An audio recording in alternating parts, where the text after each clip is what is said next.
Assalamualaikum warahmatullahi wabarakatuh. Perkenalkan, nama saya Mifaul Zanati. Saya dari Prodi Hukum Ekonomi Syariah. Di sini saya akan menyampaikan materi tentang Asbabun Nuzul pada tugas Ulumul Quran dengan dosen pengampu Ibu Dian Rahmawati. Berikut ini video mengenai Asbabun Nuzul. Selamat menikmati. Asbabun Nuzul adalah peristiwa turunnya ayat Al-Quran. Contohnya, dalam suatu riwayat dikemukakan bahwa Rasulullah Shallallahu Alaihi Wasallam pernah menyebut-nyebut seorang Bani Israel yang berjuang fisabilillah menggunakan senjatanya selama 1000 bulan terus-menerus. Kaum muslimin mengagumi perjuangan orang tersebut. Pengertian Asbabun Nuzul. Secara etimologis, Asbabun Nuzul berarti sebab-sebab turun ayat. Dalam pengertian sederhana, turunnya suatu ayat disebabkan oleh suatu peristiwa, sehingga tanpa adanya peristiwa itu, ayat tersebut tidak turun. Menurut bahasa, Asbabun Nuzul berarti turunnya ayat-ayat Al-Quran dari kata asbab, jamak dari sababa, yang artinya sebab-sebab. Nuzul adalah suatu peristiwa atau yang menyebabkan turunnya ayat-ayat Al-Quran, baik secara langsung atau tidak langsung.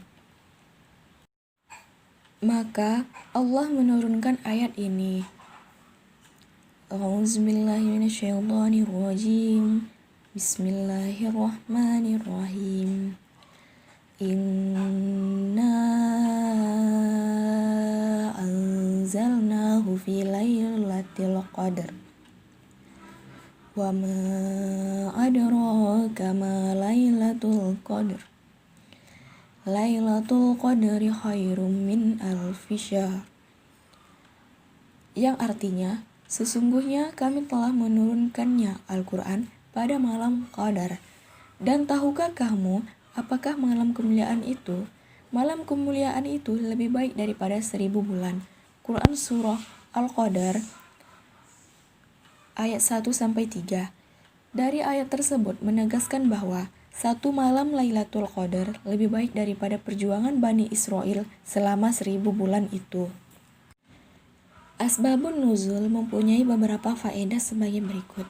Yang pertama, mengetahui hikmah pemberlakuan suatu hukum dan perhatian syariat terhadap kemaslahatan umum dalam menghadapi segala peristiwa sebagai rahmat bagi umat. Yang kedua, memberi batasan hukum yang diturunkan dengan sebab yang terjadi. Jika hukum itu dinyatakan dalam bentuk umum, ini bagi mereka berpendapat al-ibrah bi khusus as-sabab la bi umum al-lafzi. Yang menjadi pegangan adalah sebab yang khusus, bukan lafaz yang umum.